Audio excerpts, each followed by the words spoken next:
नमस्कार शेतकरी मित्रांनो, आपल्या देशाच्या वित्तमंत्री निर्मला सीतारामन यांनी आज सकाळी 11 वाजता अर्थसंकल्प म्हणजेच बजेट 2024 हा सादर केला आणि या बजेटमध्ये महिलांसाठी अतिशय महत्त्वाचे आणि सर्वात मोठे हे निर्णय घेतलेले आहेत।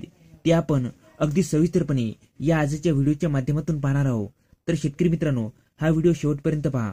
चॅनलवरती नवीन असाल तर चॅनल सबस्क्राइब करून ठेवा आणि बेल नोटिफिकेशन ऑन करा, जेणेकरून असेच आणखी नवनवीन व्हिडिओ हे आपल्यापर्यंत येत जातील।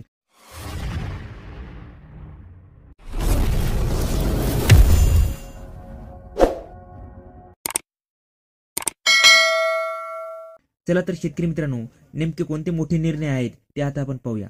शेतकरी मित्रांनो, तुम्ही इथे बघू शकता 3 कोटी महिलांना लखपती दीदी बनवणार, आशा वर्कर्स अंगणवाडी सेविकांना आयुष्मान योजनेचा लाभ, गर्भाशयाच्या कॅन्सरसाठी मुलींना मोफत लसीकरण आणि उच्च शिक्षणासाठी महिलांना प्राधान्य देणार। तसेच शेतकरी मित्रांनो, कृषी क्षेत्रासाठी अतिशय महत्त्वाचे निर्णय घेतलेले आहेत, ते आता आपण बघूया। कृषीमाल प्रक्रियेसाठी सरकारी खासगी गुंतवणूक, दूध उत्पादनासाठी विशेष प्रयत्न करणार, तसेच मच्छीमारांसाठी 5 एकात्मिक ॲक्वा पार्क उभारणार, तसेच मत्स्य संपदा योजनेअंतर्गत 55 लाख रोजगार निर्मिती, मत्स्य उत्पादन निर्यातीचं 1 लाख कोटींचं लक्ष्य करणार।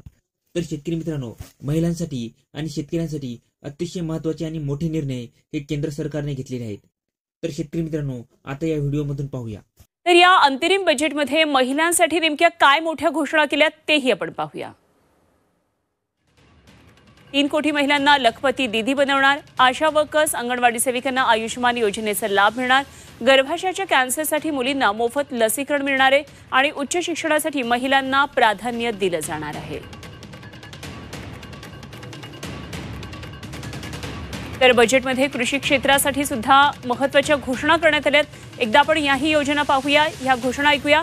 कृषीमाल प्रक्रियेसाठी सरकारी खासगी गुंतवणूक असेल, दूध उत्पादन वाढीसाठी विशेष प्रयत्न करण्यात येतील,